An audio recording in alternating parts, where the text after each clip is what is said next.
Olá, seja muito bem-vinda. Eu sou Vanessa Luz e vamos dar sequência aqui ao capítulo 5 de A Coragem de Ser Imperfeito. Agora, vamos dar uma olhada no poder das virtudes alinhadas. 1. Virtude desejadas e praticadas. Então, tudo no plural. Virtudes desejadas e praticadas. Vínculo emocional e sentimentos respeitosos. A mãe e o pai tentaram incutir na família uma ética de preocupação com os sentimentos. Certa noite, Hunter chega visivelmente preocupado com seu treino de basquete. O segundo ano da faculdade tem sido difícil e o técnico de basquete está no seu pé. Ele joga a mochila no chão da cozinha e corre para o andar de cima da casa. A mãe e o pai estão na cozinha cuidando do jantar, mas reparam na atitude de Hunter. O pai desliga o fogão, a mãe comunica ao filho mais novo que eles estão indo conversar com Hunter e pede a ele que lhes dê esse tempo a sós. O casal sobe e se senta na beira da cama do filho. Sua mãe e eu sabemos que as últimas semanas têm sido bem difíceis, diz o pai. Não sabemos como você se sente, mas desejamos saber. Esse período também foi difícil nas nossas vidas e queremos estar ao seu lado nisso.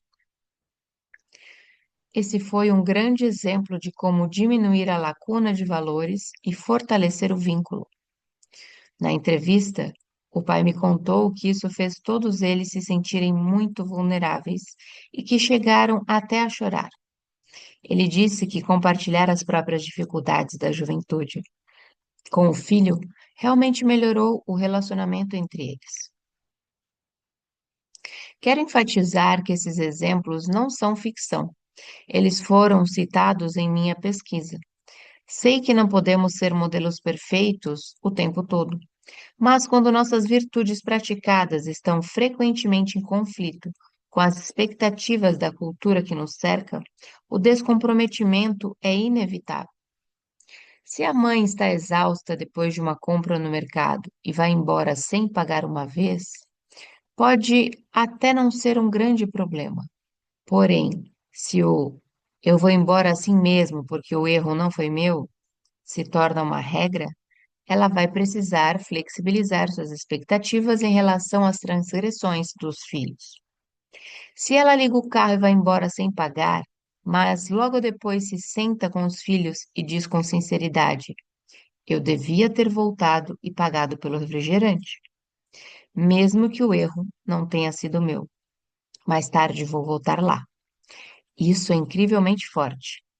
A lição aqui é permitido ser imperfeito e cometer erros nessa casa, mas eu quero viver de acordo com meus valores. Precisamos agir corretamente sempre que pudermos.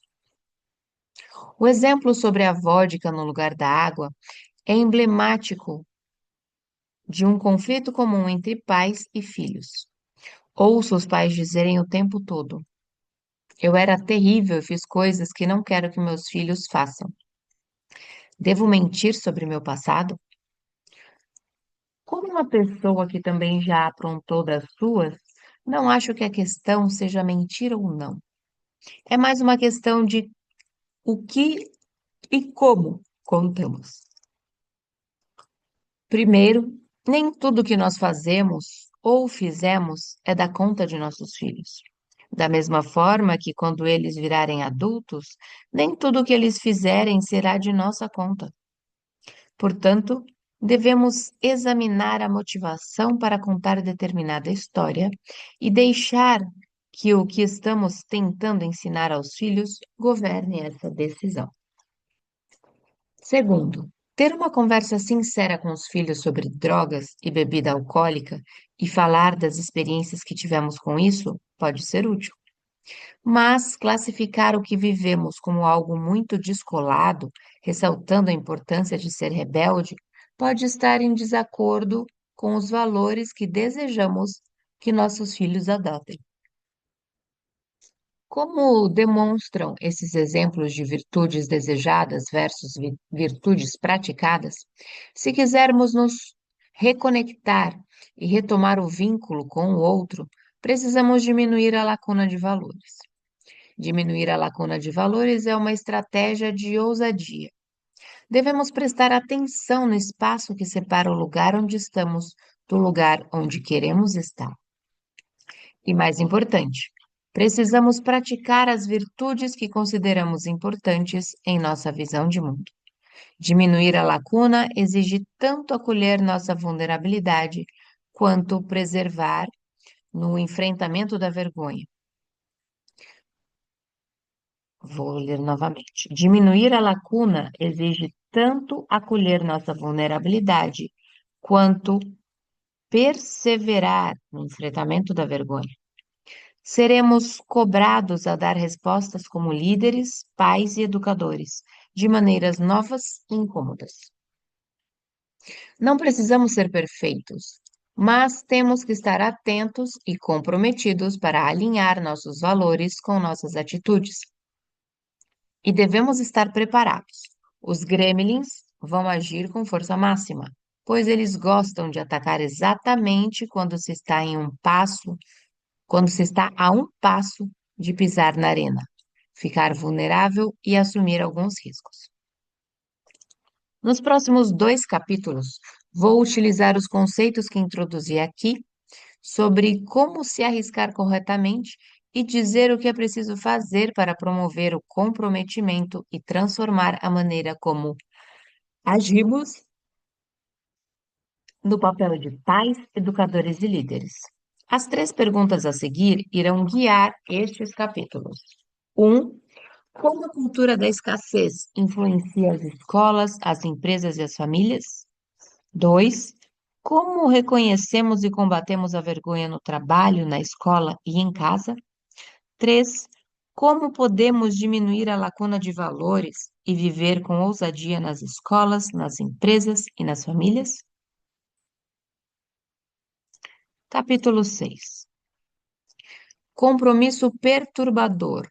Ousadia para rehumanizar a educação e o trabalho. Para recuperar a criatividade, a inovação e o aprendizado, os líderes precisam rehumanizar a educação e o trabalho. Isso significa entender como o padrão de escassez está enfrentando a maneira como lideramos e trabalhamos. Aprender a abraçar a vulnerabilidade, reconhecendo e enfrentando a vergonha.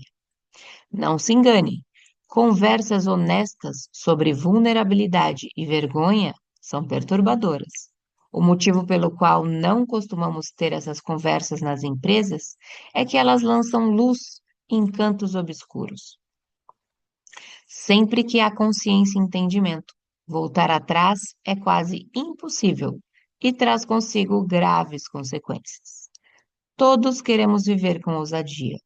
Se tivermos um vislumbre dessa possibilidade, nos agarraremos a ela com todas as forças. Não é algo que pode ser retirado de nós. Antes de iniciarmos este capítulo, quero esclarecer o que entendo por líder.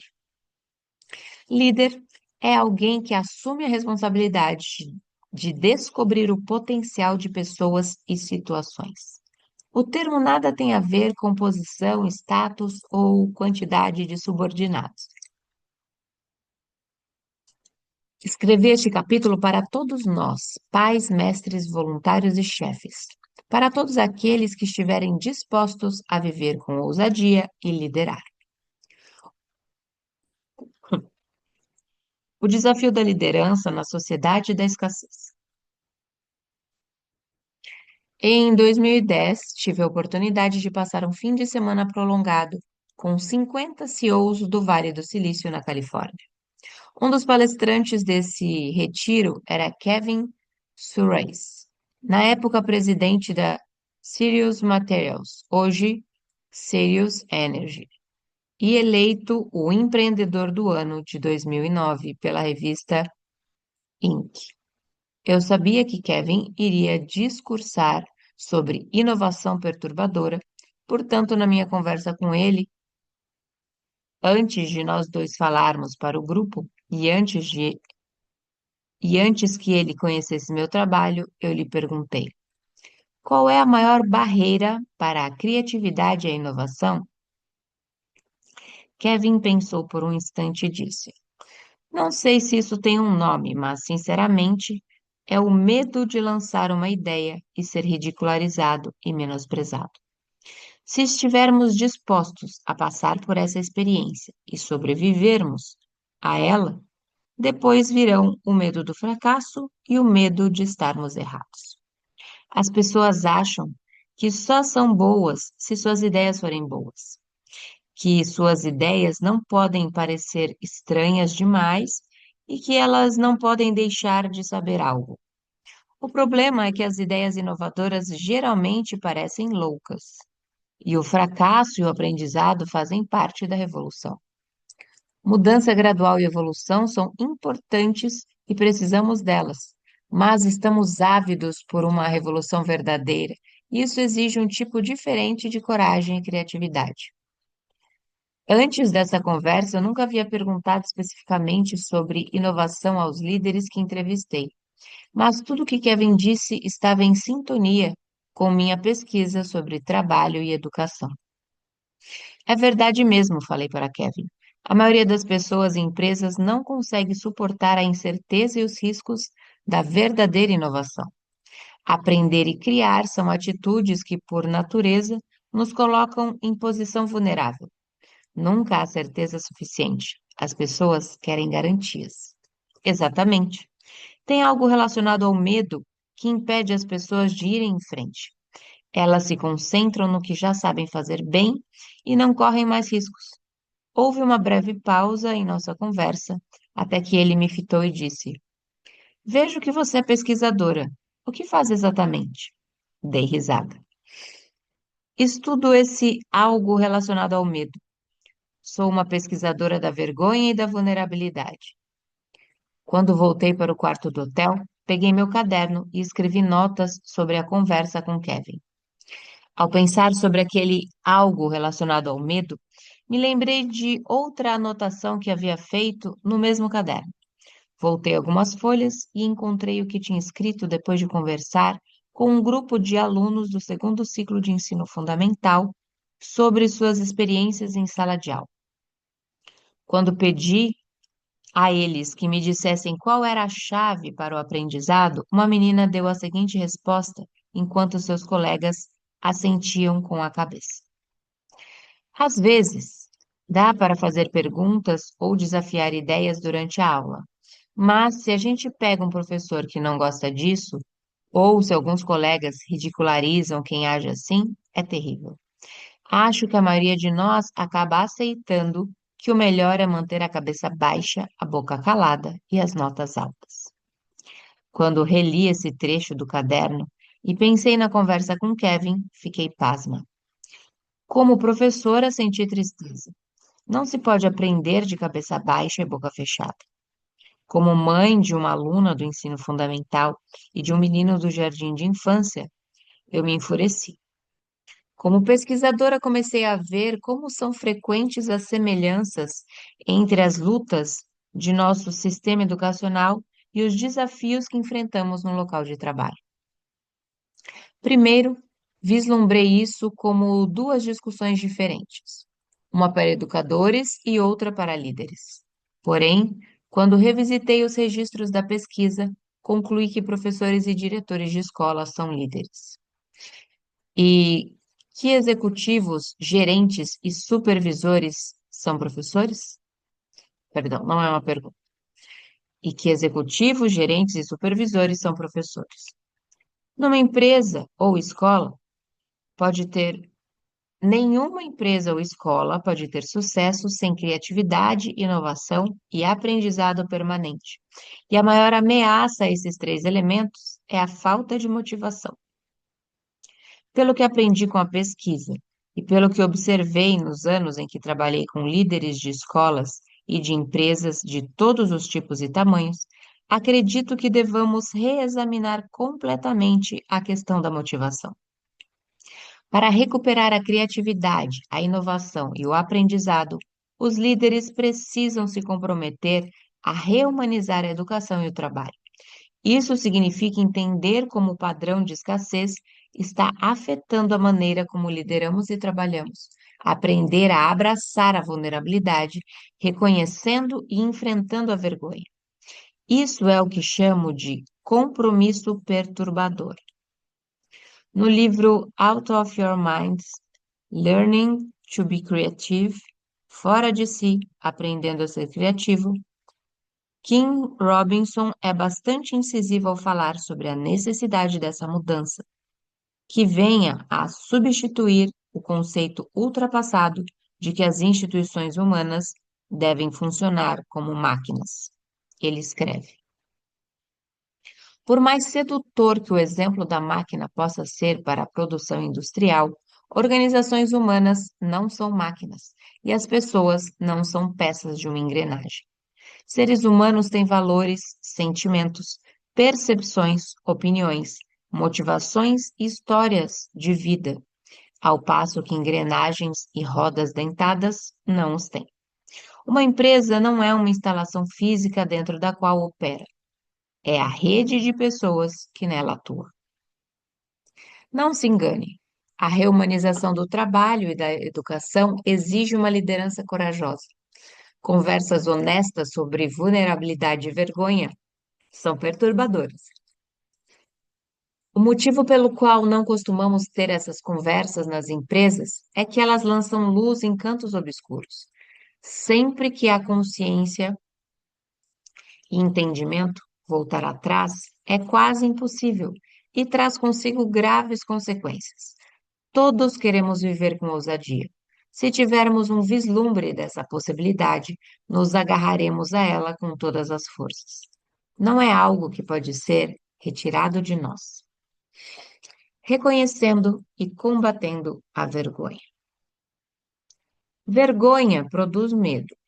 Ela diminui nossa tolerância à vulnerabilidade e, com isso, atrofia a motivação, a inovação, a criatividade, a produtividade e a confiança. E pior ainda, se não soubermos o que estamos procurando, a vergonha pode destruir uma empresa ou organização antes mesmo de enxergarmos o sinal exterior de algum problema. Ela atua como os cupins em uma casa de madeira. Fica escondida no escuro, atrás das paredes, devorando gradativamente a nossa infraestrutura, até que um dia os degraus da escada desabam de repente. Então, descobrimos que é só uma questão de tempo até que as paredes também desmoronem. Da mesma maneira que apenas uma caminhada pela casa não será capaz de revelar a presença de cupins, um giro pelos escritórios ou pelas salas de aula não detectará um problema de vergonha, ou pelo menos espera-se que ele não seja tão aparente assim. Se for, se virmos um gerente repreendendo o funcionário em voz alta ou um professor humilhando um aluno, o problema já é grave demais e provavelmente já acontece há muito tempo. Na maioria dos casos, porém, precisamos saber o que estamos procurando quando avaliamos uma instituição em busca de sinais de que a vergonha possa estar presente. Sinais de que a vergonha impregnou a cultura. Culpa, fofocas, favoritismo, apelidos pejorativos e assédio são comportamentos indicadores de que a vergonha impregnou a cultura de um lugar. Um sinal ainda mais claro é quando a vergonha se torna uma ferramenta explícita de gerenciamento. Há algumas evidências de pessoas em posição de liderança praticando bullying, criticando alguém em voz alta na frente dos colegas, re- repreendendo em público ou implantando sistemas de recompensa para intencionalmente diminuir, envergonhar ou humilhar os subordinados? Nunca tive em uma escola ou empresa que não utilizasse a vergonha. Não estou afirmando que instituições assim não existem, mas tenho minhas dúvidas. De fato, depois que explico como a vergonha funciona, um ou outro professor me aborda e revela que a utiliza como ferramenta regularmente. A maioria quer saber como mudar essa prática, mas uns poucos dizem com orgulho: a vergonha funciona. Uma razão para minha certeza de que a ferramenta da vergonha vigora nas escolas é saber que 85% dos homens e mulheres que entrevistei na pesquisa puderam se lembrar de algum episódio de vergonha nos tempos de escola que tenha mudado sua maneira de se enxergarem como alunos. O que torna isso ainda mais espantoso é que quase metade dessas recordações eram o que chamo de cicatrizes de criatividade. Os participantes da pesquisa podiam apontar algum episódio específico em que escutaram que eles não eram bons escritores, artistas, músicos, dançarinos ou alguma outra coisa ligada à sua produção criativa. Ainda vejo isso acontecendo nas escolas o tempo todo. A arte é avaliada segundo padrões rigorosos e é dito às crianças desde o jardim de infância que elas não têm dons criativos. Isso nos ajuda a entender por que os gremlins são tão bem-sucedidos quando se trata de criatividade e inovação. As empresas têm suas próprias dificuldades.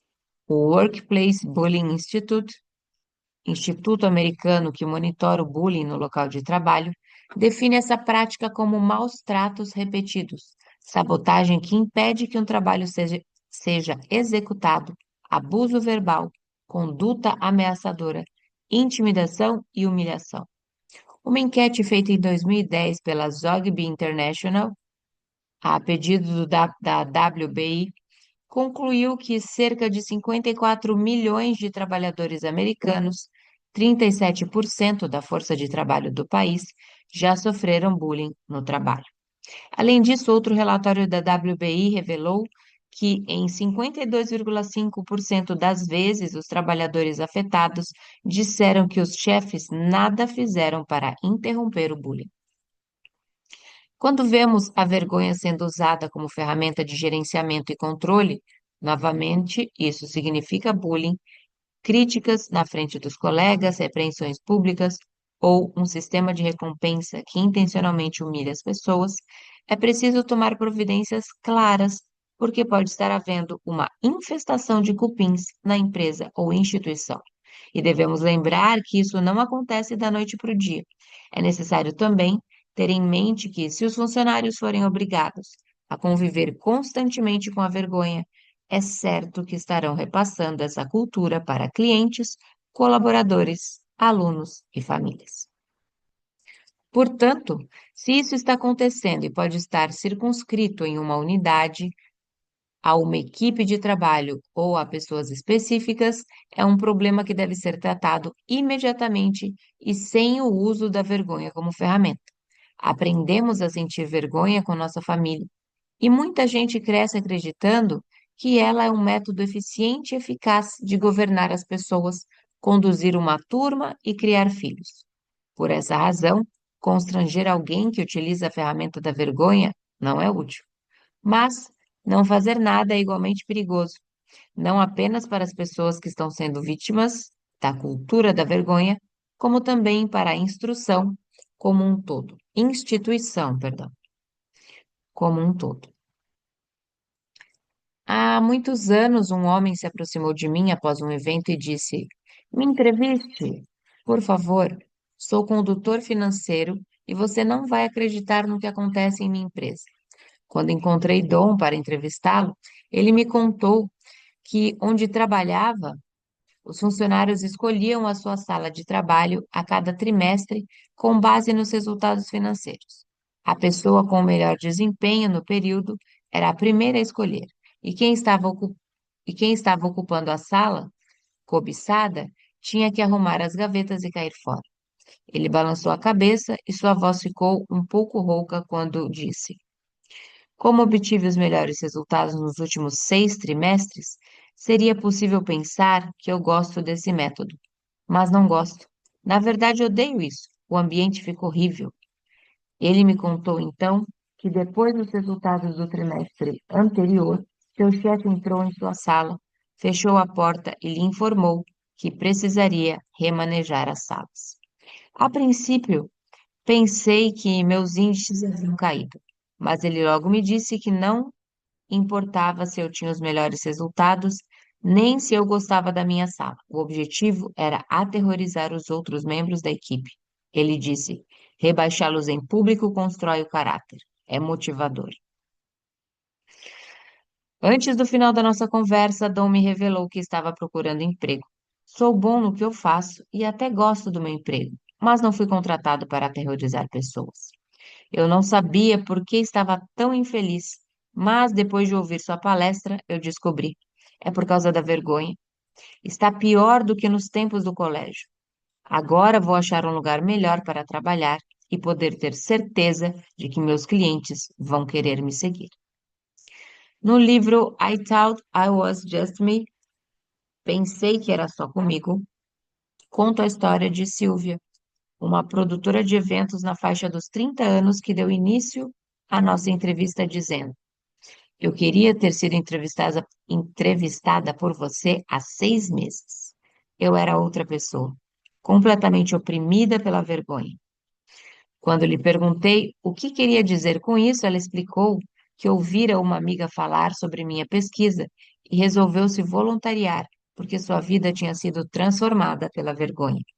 Havia pouco tempo que ela passara por uma importante reviravolta quando se viu na lista de perdedores em seu trabalho.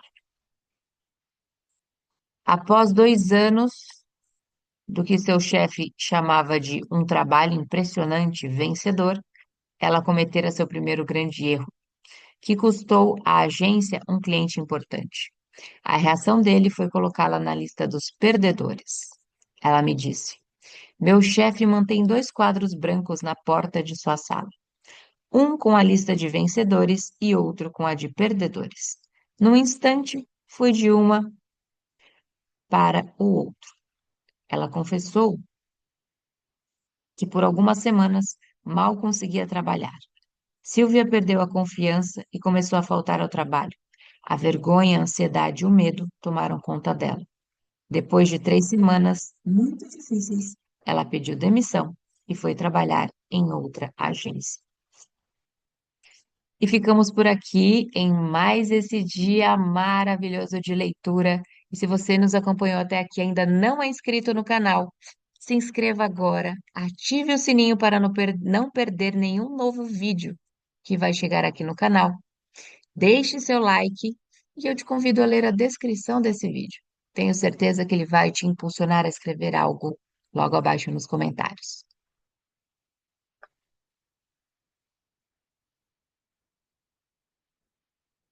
Um beijo em seu coração e nos encontramos por aqui numa próxima leitura.